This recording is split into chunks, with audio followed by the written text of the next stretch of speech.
Il était une fois deux amis inséparables. L'un rêvait de voler, l'autre de plonger dans les océans. Ensemble, ils allaient découvrir que l'amitié peut tout changer.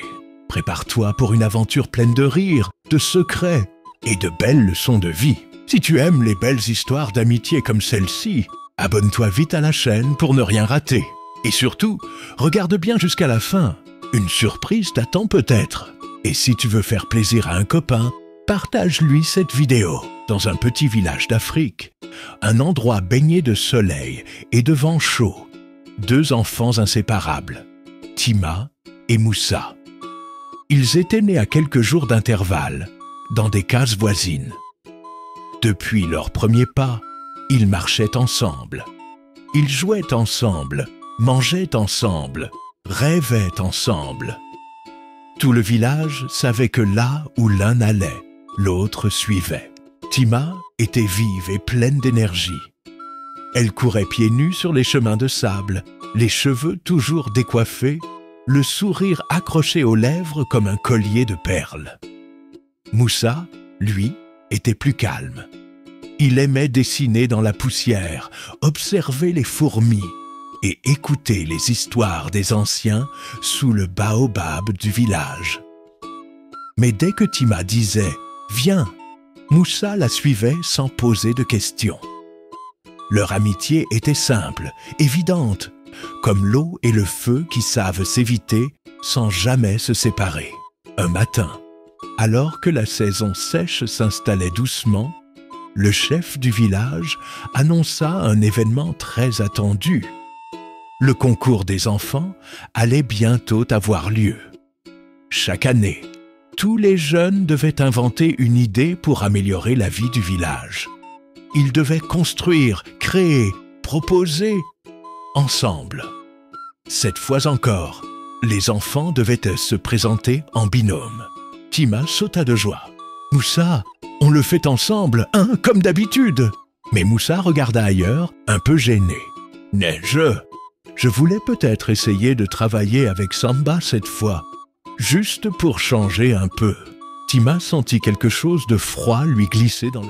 Elle ne dit rien, ou presque. « Ah, oui, d'accord, pas de souci. » Elle partit en courant sans se retourner. Mais son sourire avait disparu. Dans les jours qui suivirent, Tima tenta de trouver une idée. Seule. Ce n'était pas la première fois qu'elle bricolait, mais sans Moussa, c'était différent. Ses pensées se brouillaient. Elle errait dans le village sans vraiment savoir quoi faire. Finalement, elle alla s'asseoir sous le grand baobab, leur ancien repère. Elle frotta le sol avec un bâton, traça des lignes, des cercles, sans but. Puis, en levant les yeux vers les racines profondes et les branches larges du baobab, une idée lui vint. Elle pensa aux anciens du village, qui marchaient lentement, qui n'avaient plus beaucoup de force pour s'asseoir.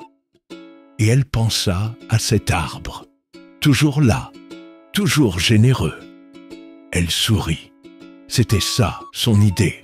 Pendant ce temps, Moussa, de son côté, travaillait avec Samba sur un moulin à vent en bambou. Le projet avançait bien. Tout le monde les félicitait. Mais Moussa avait le cœur un peu vide. Chaque fois qu'il passait près du baobab et voyait Tima, seule, concentrée, il voulait lui parler. Mais il n'osait pas. Les jours passèrent, le concours approchait. Tima scia, cloua, ponça, peignit. Elle construisit un banc, solide, décoré de coquillages et de morceaux de calebasse. Elle grava même une phrase dessus. « Que l'ombre du baobab protège nos anciens ». Elle le fit toute seule, mais chaque coup de marteau résonnait comme un appel du cœur. Le jour du concours, les enfants présentèrent leurs projets. Le moulin de Moussa et Samba tournait avec grâce. Il captait le vent et faisait tourner une corde qui pouvait puiser de l'eau. Tout le monde applaudissait. Puis vint le tour de Tima. Elle n'avait pas de mouvement à montrer, pas de corde, pas de bruit. Juste un banc, un simple banc sous un arbre. Mais quand elle parla, sa voix tremblait un peu, puis s'affermit.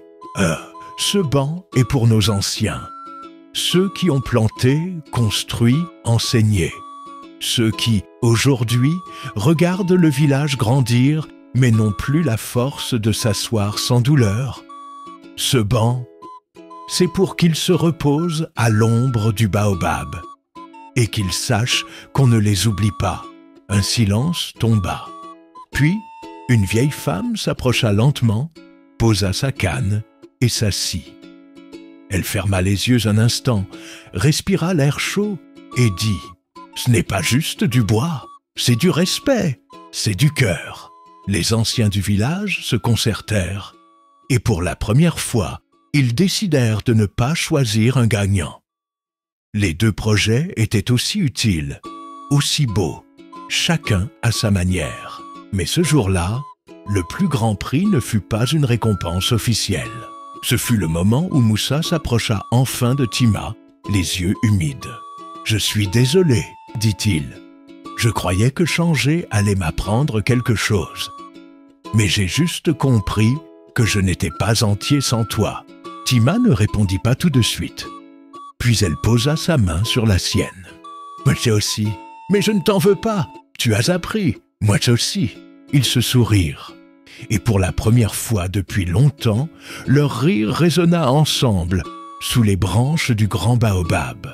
Depuis ce jour, Tima et Moussa ne se sont plus jamais séparés. Ils ont grandi, construit d'autres choses, inventé d'autres idées, ensemble. Et chaque fois qu'ils doutaient, ils retournaient sous leur arbre. Car l'amitié, la vraie, ne s'abîme pas. Elle se blesse parfois, elle s'égare, mais elle retrouve toujours son chemin. Et sous l'ombre du baobab, l'histoire de Tima et Moussa continue, doucement, comme un secret transmis d'enfant en enfant. Merci d'avoir regardé cette belle histoire d'amitié jusqu'au bout. N'oublie pas, les vrais amis sont ceux qui restent, même quand les nuages arrivent. À très bientôt pour une nouvelle aventure magique.